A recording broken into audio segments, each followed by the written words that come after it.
Very good morning to all of you. कैसे हैं बच्चे? आई होप आप लोग बहुत अच्छे होंगे। और जैसे कि sales of goods act BCom semester business law की अगर हम बात करें सेमेस्टर फर्स्ट की, तो already sales of goods act मैंने स्टार्ट कर चुका हूं। सबसे पहला पार्ट मैंने करा चुका हूं बच्चे। तो जिन बच्चों ने सबसे पहले पार्ट को नहीं देखा है, पहले उसको देखें। पहले समझे कॉन्ट्रैक्ट क्या होता है, बायर क्या होता है, सेलर क्या होता है, गुड्स क्या होता है, डिलीवरी क्या होता है, ओनरशिप क्या होता है, इन सभी के बारे में समझे। उसके बाद पार्ट सेकंड को देखेंगे तो आपको चीज़ें समझ में आ जाएगा। तो आइए हम लोग स्टार्ट करते हैं अपनी क्लास को। यहाँ पर बीकॉम सेमेस्टर फर्स्ट है बेटा, उसके बारे में हम लोग बात कर रहे हैं। और सबसे पहले यहाँ पर हम बात करेंगे, आइए, formation of contract of sales, ये पार्ट सेकंड है। आइए, तो पहले पार्ट वन को आपको पढ़ना है, उसके बाद हम पार्ट सेकंड। सबसे पहले एक बार ओवरव्यू हम लोग ले लेते हैं कि हम लोग आखिर पढ़ने वाले क्या है। सेल क्या होता है बेटा, एग्रीमेंट टू सेल क्या होता है, उसके बारे में चर्चा करेंगे।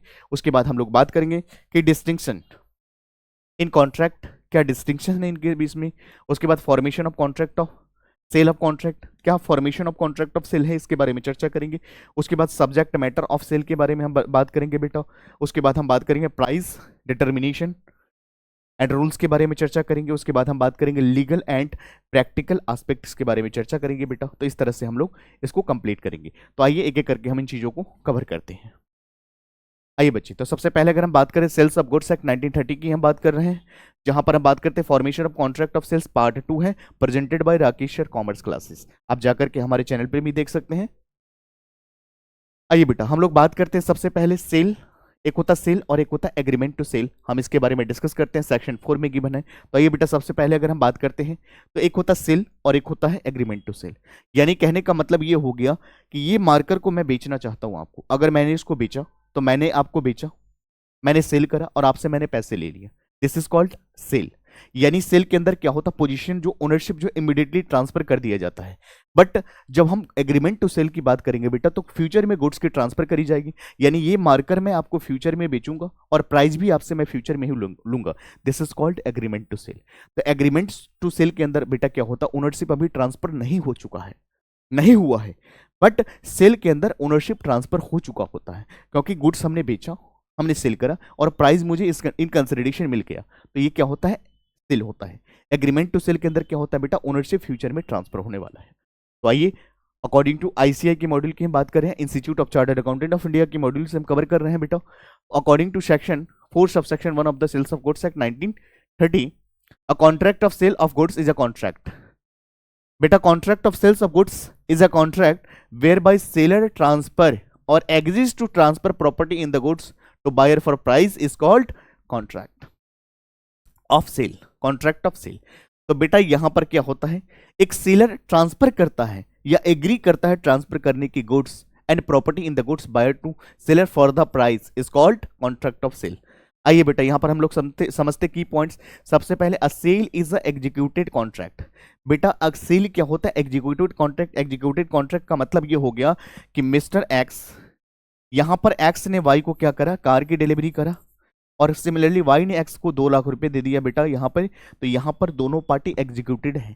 यहाँ पर एक्स ने अपने वादों को पूरा करा है और यहाँ पर वाई ने मिस्टर एक्स को पेमेंट कर दिया है, इमीडिएटली कर दिया। बेटा ये क्या होता है, ये सेल माना जाता है। इमीडिएटली यहाँ पर ओनरशिप भी ट्रांसफर हो चुका है।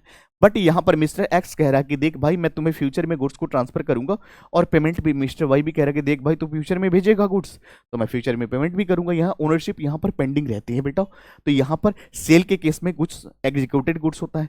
कॉन्ट्रैक्ट ऑफ सेल्स के अंदर मैंने बताया था एग्जीक्यूटेड कॉन्ट्रैक्ट, एग्जीक्यूटरी कॉन्ट्रैक्ट, याद करिएगा उन चीजों को। तो यहाँ पर क्या होता है, a sale is an executed contract where ownership is immediately transfer. यहाँ पर ट्रांसफर कर दिया जाता है, जैसे मैंने करा कि मिस्टर एक्स ने मिस्टर वाई को कार की डिलीवरी करा और मिस्टर वाई ने मिस्टर एक्स को 2 लाख रुपए दे दिया बेटा। तो इस केस में क्या हो रहा है, इस केस में क्या हो रहा है, सेल हो रहा है। समझ पा रहे हैं बात को?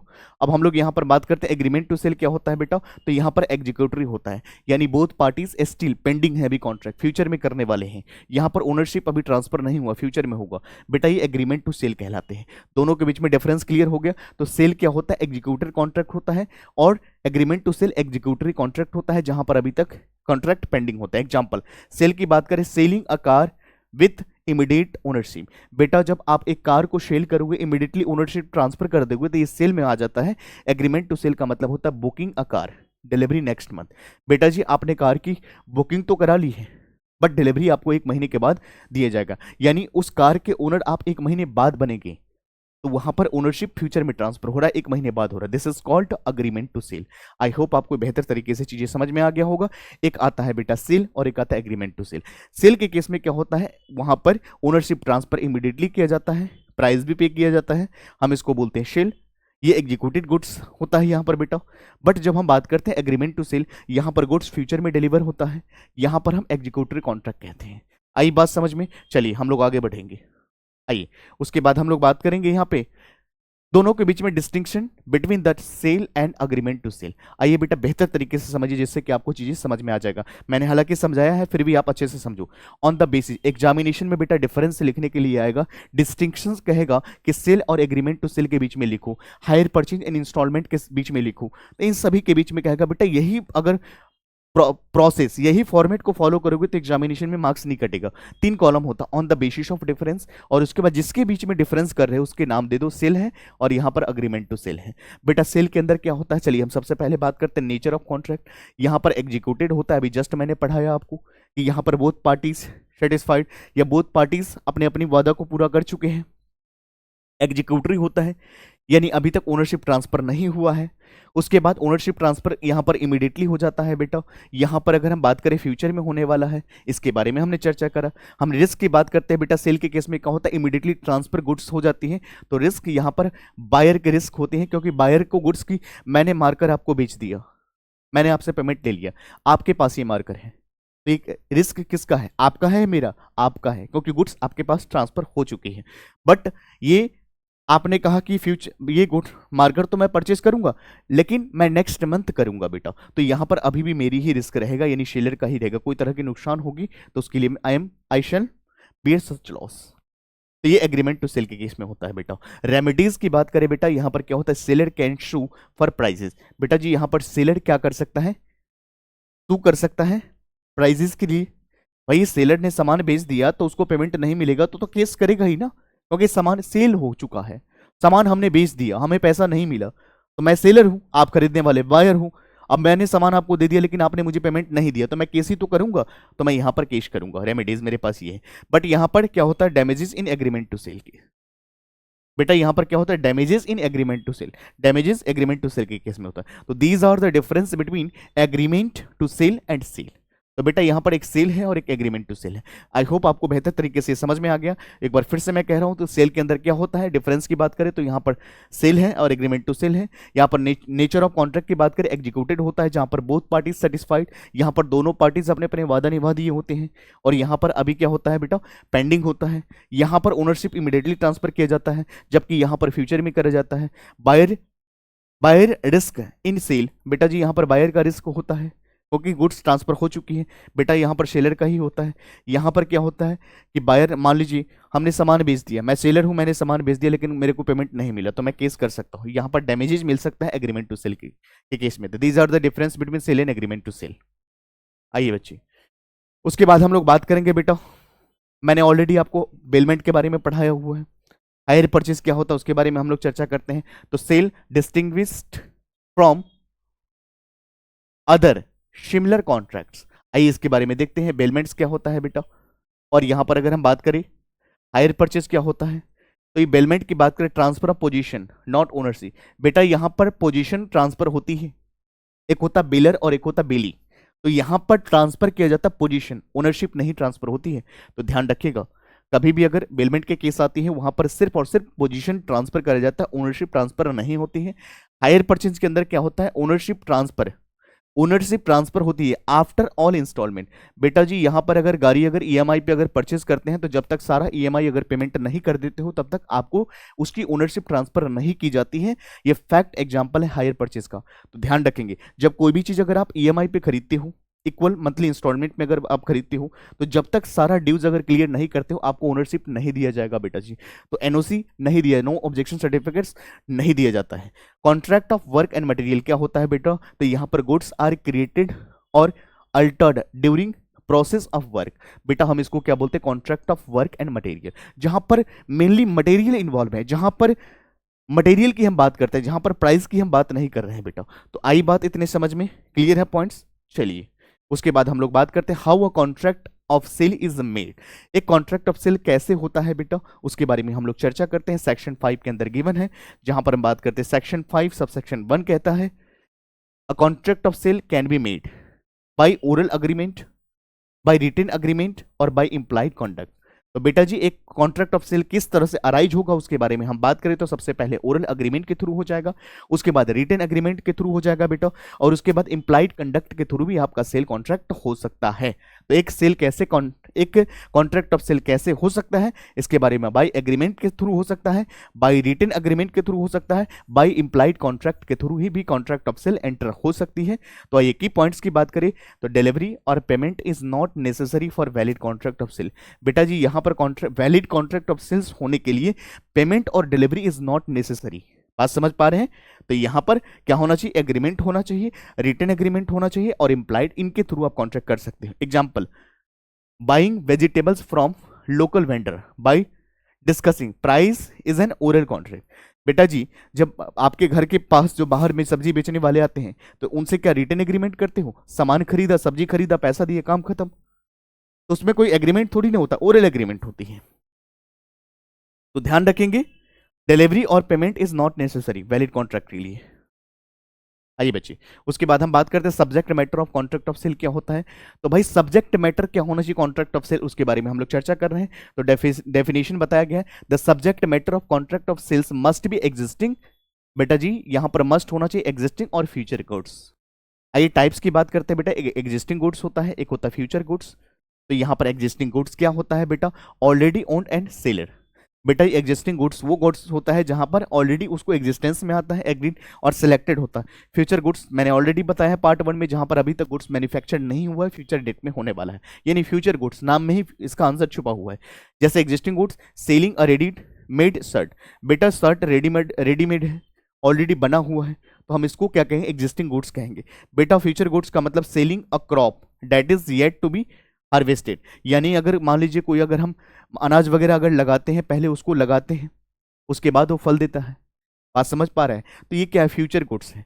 तो यहाँ पर अगर कोई किसान जो किसानी करते हैं तो पहले गेहूं वो करते हैं, सिंचाई करते हैं, पहले काम करते हैं, पहले प्रोसेस को पूरा करते हैं, उसके बाद ही तो वो उत्पादन प्रोडक्शन होती है। तो इस तरह से ये फ्यूचर गुड्स का एग्जाम्पल आ जाता है बेटा। आई बात समझ में? चलिए उसके बाद हम लोग बात करते हैं अनअसर्टेनमेंट ऑफ प्राइस। भाई प्राइस को कैसे असर्टेनमेंट किया जाता है उसके बारे में चर्चा करेंगे हम लोग। देख लीजिए यहाँ पर एग्जांपल आपको देखने को मिल रही है और ये एनिमेशन दिया है ताकि बेहतर तरीके से आप समझ पाओ। तो ascertain of price, ascertainment of price का मतलब होता है प्राइस को कैसे तय किया जाता है, कैसे इसको असर्टेन किया जाता है। सेक्शन 9 और सेक्शन 10 डिफाइन करता है बेटा। तो सेक्शन 9 कहता है प्राइस कैन बी फिक्स, या तो कॉन्ट्रैक्ट के थ्रू करोगे, या तो by reference of the market price के थ्रू करोगे, या तो बाय म्यूचुअल अग्रीमेंट के थ्रू करोगे बेटा। ये 3 केसेस में क्या करोगे, इस तरह से आप प्राइस को असर्टेन कर सकते हो, प्राइस को फिक्स कर सकते हो। तो असर्टेनमेंट ऑफ प्राइस सेक्शन 9 और सेक्शन 10 कहता है कि प्राइस कैन बी फिक्स कर सकते हो, या तो बाय कॉन्ट्रैक्ट के थ्रू कर सकते हो, by reference to the market के थ्रू कर सकते हो, और बाय द म्यूचुअल अग्रीमेंट के थ्रू कर सकते हो बेटा। तो इस तरह से आप प्राइस को असर्टेनमेंट कर सकते हो, प्राइस को फिक्स कर सकते हो। आइए हम लोग देखते हैं सेक्शन 10 कहता है कि the price is not determined. अगर प्राइस डिटरमाइन नहीं किया जाता है buyer must pay reasonable price. बेटा जी जिस कंडीशन में प्राइस डिटरमाइन नहीं किया जाता है उस कंडीशन में बायर मस्ट होता है कि रीजनेबल प्राइस को पे करे। But for example fix price of ₹500 for a book, market price what sold at a daily, मंडी का जो रेट है उसके अकॉर्डिंग होगा बेटा। तो ये क्या है, एग्जाम्पल है किसका है, यहां पर रीजनेबल प्राइस हम कह सकते हैं जहां पर प्राइस डिटरमाइंड नहीं है। तो if the price is not determined buyer must pay a reasonable price, buyer यहां पर रीजनेबल प्राइस को पे करेगा। एग्जाम्पल की बात करें, fix price 500 for a book, तो मार्केट प्राइस वीट, जैसे wheat sold at a daily Mandi rate, तो यहां पर वीट कैसे हम सेल करते हैं बेटा, यहां पर जो मंडी का जो डेली बेसिस का रेट होता है, रीजनेबल प्राइस होगा, हम उसको लेंगे। आइए उसके बाद हम बात करते हैं इंपॉर्टेंस ऑफ लीगल डेफिनेशन। क्या लीगल डेफिनेशन है, तो why legal are terms are use, बेहतर क्योंकि लीगल हम पढ़ क्या रहे, कॉन्ट्रैक्ट ऑफ सेल पढ़ रहे, तो लीगल डेफिनेशन आना चाहिए। एंश्योर क्लैरिटी इन कॉन्ट्रैक्ट, उसके बाद avoid dispute between the parties, उसके बाद लीगल बैकिंग प्रोवाइड एनफोर्सेबिलिटीज। तो हमें अगर बात करें इंपॉर्टेंस ऑफ लीगल डेफिनेशन हमारे लिए बेहद इंपॉर्टेंट है, तो वाई क्वेश्चन मार्क है कि वाई हमारे लिए इंपॉर्टेंट क्यों है, लीगल टर्म्स और हम क्यों यूज करते हैं, ताकि ensure clarity in contract, contract हमारा क्लैरिटी होता है, चीजें अच्छा रहता है, अवॉइड करते हैं डिस्प्यूट बिटवीन, जो पार्टीज के बीच में डिस्प्यूट हो सकता है, जो मतभेद हो सकते हैं बेटा, उसको अवॉइड करने का काम कौन करता है बेटा, यहां पर कौन करता है, legal terms. Legal backing provides enforceabilities, कि अगर एक पार्टी अगर डिफॉल्ट करेगा तो उसको हम कोर्ट में लेकर के जा सकते हैं। Example, legal definitions are essential for clarity and avoid.